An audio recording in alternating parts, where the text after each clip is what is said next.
এর মধ্যে সবচেয়ে বড় খবর, ভয় আপনারা জানেন বাংলাতে বিজেপি চলে এসেছে। ভালো, যেহেতু কেন বাংলার মানুষ একটা পরিবর্তন চেয়েছে বলে বাংলার মানুষ বিজেপিকে জিতিয়েছে। আর তার সাথে সাথে এই যে মুখ্যমন্ত্রী মমতা ব্যানার্জি যে বাংলাতে যে এত উন্নয়ন করেছে, পেছনে যাই করুক না কেন সেটা রাজনীতি ময়দানে একটা হবে, যাই করুক না কেন, কিন্তু এই যে মুখ্যমন্ত্রী মমতা ব্যানার্জি এত তার উন্নয়ন, এত তার প্রকল্প, এত তার কাজ, মানুষ এমনিতে বাংলার মানুষ অনেক মানুষ তার প্রশংসা করছে। আর 4 তারিখে ভোট গণনার সময় আমরা দেখছি 100টা সিট এই হেরফের, মানে বিজেপির সাথে তৃণমূলের। এখন মমতা বলছে আমাদের ভোট হেরফের করেছে, সিট হেরফের করেছে। এখন অবধি নবান্নর চাবি, মানে মুখ্যমন্ত্রী থেকে ইস্তফা দেয়নি মুখ্যমন্ত্রী মমতা।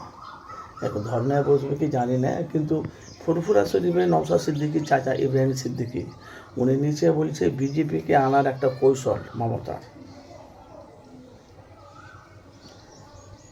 আমি কথাগুলো কি বলছি বুঝতে পারছেন? ইব্রাহিম সিদ্দিকী বলছে মমতাকে আনার একটা কৌশল, না বিজেপিকে আনার একটা কৌশল মমতার। তাহলে বিজেপিকে যদি আনার যদি মমতার একটা কৌশল যদি হয়, তাহলে বাংলাতে তাহলে বিজেপির সাথে মমতার লড়াই কেন তৃণমূলের? এটা কিন্তু একটা কোশ্চেন। সবাই বলছে নাগপুর থেকে বিজেপি আর তৃণমূল সেটি। আমরা দেখেছি 34 বছর বামফ্রন্ট সিপিএম রাজত্ব করেছে, তারপরে তোমার মমতা এনেছে, সবাই বলছে। তার সাথে এখন কিন্তু মমতা নিজে কিন্তু গদিহারা, উনি কিন্তু তার মুখ্যমন্ত্রী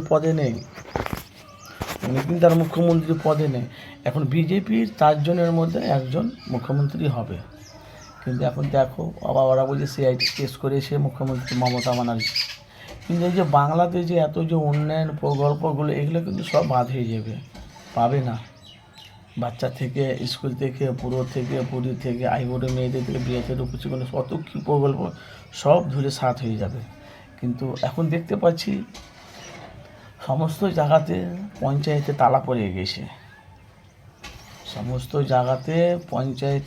পড়ে গেছে, এই কারণে যেহেতু ফাইল, এখন বিজেপি সমস্ত জিনিস তারা হিসাব নেবে, সমস্ত জায়গাতে ফাইলে সব মানে পঞ্চায়েতে তালা পড়ে গেছে।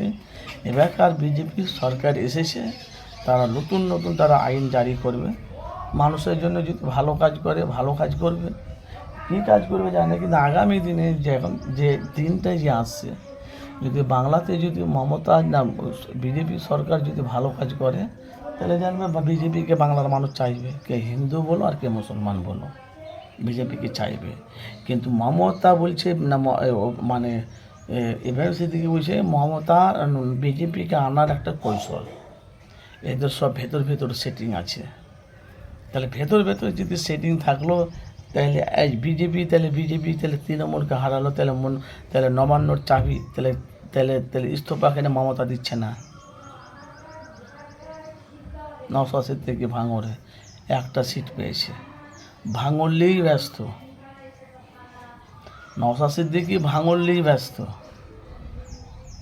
এদিকে মুসলমানের ভোটগুলো নওশাদ ভাইজান কেটেছে, হুমায়ুন দুটো কেটেছে, আর একটা জানা সিপিএম কেটেছে। এইসব মুসলমানের ভোটগুলো কাটাকাটি করে বিজেপি বাংলায় এসে, আর অনেক তো মুসলমানের ভোট থেকে নামে বাতিল চলে গেছে, অথচ নিজের বাপ মায়ের সন্তান তার লিস্টে নাম নেই।